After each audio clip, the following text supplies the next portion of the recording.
টাকা দিয়ে তারা এই সফর করছে। 3 দিন লোভ সামলাতে না পারে 12 কোটি টাকা ত্রাণ চুরি করছে 3 দিনের মধ্যে। আর তারা হলো সরকার গঠন করবে?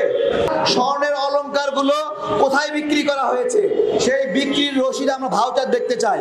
আপনারা যে জেলায় জেলায় হানিমুন করছেন, আমাদের অসুস্থ ভাইদেরকে সময় দেওয়া সম্ভব হচ্ছে না। আপনি বাম নিলেন, নাস্তিক নিলেন, সমকামী নিলেন, আওয়ামী লীগের অনুসারী নিলেন, সবই নিলেন, শুধুমাত্র এই বিরোধী রাজনৈতিক বৈশিষ্ট্যকে বাদ রাখলেন।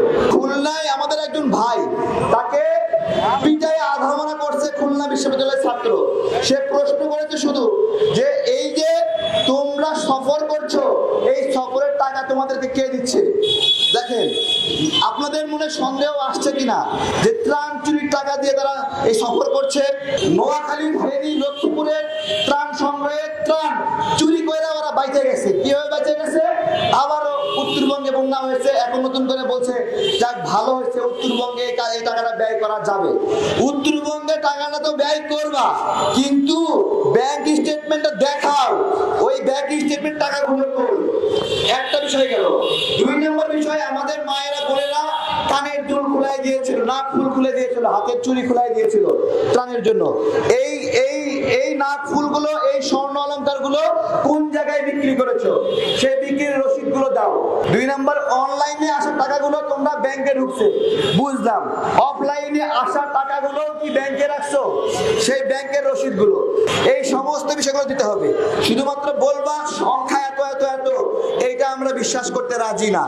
দ্বিতীয়ত হলো, এখন এই মুহূর্তে তোমাদের হাতে কি পরিমাণ ত্রাণ আছে, তোমরা যেগুলো বন্টন করনি তার একটা হিসাব দিতে হবে।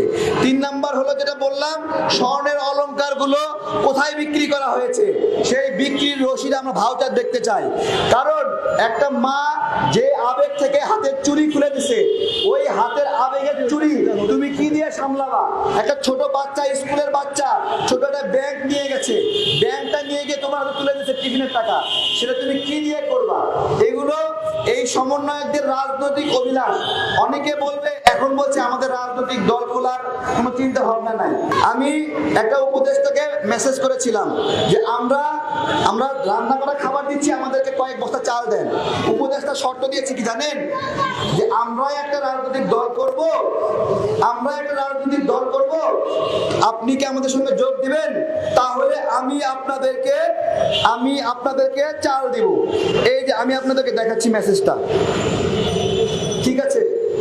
তাহলে দেখেন, এই দল গঠন করার বিষয়টা আমি একজন সাংবাদিককে সাক্ষী হিসেবে দেখাইছি, সবাইকে মেসেজটা নেওয়ার সুযোগ দিলাম না। আমি শুধু বলছি যে আপনাদের এই রাজনৈতিক অভিলাষ, এই আমাদের ভাইদের সুস্থ না হওয়ার কারণ, আপনাদের এই রাজনৈতিক অভিলাষ, এই আমাদের আহত ভাইদেরকে গুরুত্ব না দেওয়ার কারণ, আপনাদের এই রাজনৈতিক অভিলাষের কারণে আপনারা যে জেলায় জেলায় হানিমুন করছেন, আমাদের অসুস্থ ভাইদেরকে সময় দেওয়া সম্ভব হচ্ছে না, আপনারা তাদেরকে দেখার সুযোগ পাচ্ছেন না। আপনাদের রাজনৈতিক অভিলাষ যদি থাকতো, আপনারা আন্দোলনের আগে বলেছিলেন এই আন্দোলন শেষে আপনারা এই প্ল্যাটফর্ম বিলুপ্ত করবেন। আমার কাছে যে প্রশ্ন, আপনি হাসিনা যদি ক্ষমতায় থাকতো তাহলে এই প্ল্যাটফর্ম বিলুপ্ত করতেন, মানে হাসিনাকে আরো সুযোগ দিতেন, কিন্তু হাসিনা পালাইছে, এখন আপনি এখানে দাঁড়ায় থাকবেন। এবং তার প্রমাণ কই থেকে পাইলাম? হাসনাত আব্দুল্লাহ শ্রমিক লীগ নেতার বাসায় গিয়ে মিটিং করলো।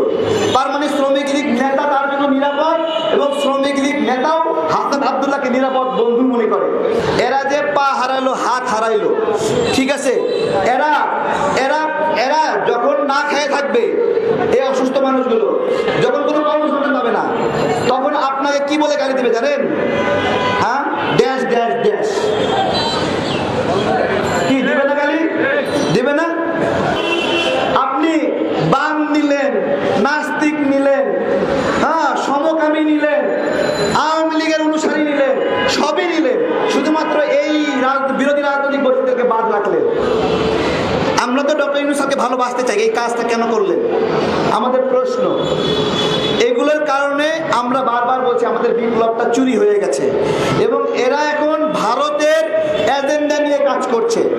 হাসিনার জনগণের উপর আস্থা ছিল না, কিন্তু বর্তমান উপদেষ্টাদের জনগণের উপর আস্থা নাই কেন? আমার জিজ্ঞাসা। 3 দিন লোভ সামলাতে না পারে 12 কোটি টাকা ত্রাণ চুরি করছে 3 দিনের মধ্যে। আর তারা হলো সরকার গঠন করবে, রাষ্ট্র গঠন করবে।